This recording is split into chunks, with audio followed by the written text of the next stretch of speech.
അങ്ങനെ പുരുഷൻ തന്റെ അപ്പനെയും അമ്മയും വിട്ട് ഭാര്യയോട് പറ്റിച്ചേരും. ഇനി 22 ഒന്നത്രേ. അപ്പം പുരുഷൻ ഭാര്യ എന്നോട് പറ്റിച്ചേരും. ഇനി 2 ഒന്നത്രേ. അപ്പം ഇനി അപ്പനെ അമ്മയും നോക്കണ്ടെന്നാണോ അതിന്റെ അർത്ഥം?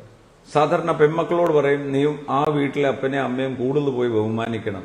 തിരിച്ചും ഭർത്താക്കന്മാരും ഭാര്യമാരുടെ അപ്പനെ അമ്മയും ബഹുമാനിക്കണം.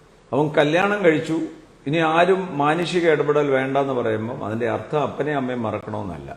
അവരെ ഇരു കൂട്ടരെയും അപ്പനും അമ്മയും നോക്കാനുള്ള പ്രതിബദ്ധത അവസാനം വരെയും ഇരുവർക്കും.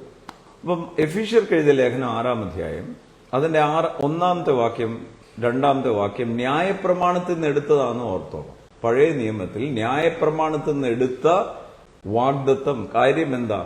ന്യായപ്രമാണത്തിന്റെ നീതി ക്രിസ്തു യേശുവിൽ നമ്മളിൽ നിവർത്തിച്ചു എന്ന് പറയുമ്പം ന്യായപ്രമാണത്തിന്റെ അനുഗ്രഹം മുഴുവൻ നമുക്കാണ്. ഉയർച്ച തന്നെ പ്രാപിക്കും, താഴ്ച പ്രാപിക്കത്തില്ല എന്ന് നമ്മുടെ വായിലൂടെ പറയുമ്പം ഇതും അതിന് ബാധകമാണ്. എന്താ ബാധകം? നിന്റെ അപ്പനെയും അമ്മയും ബഹുമാനിക്കുക.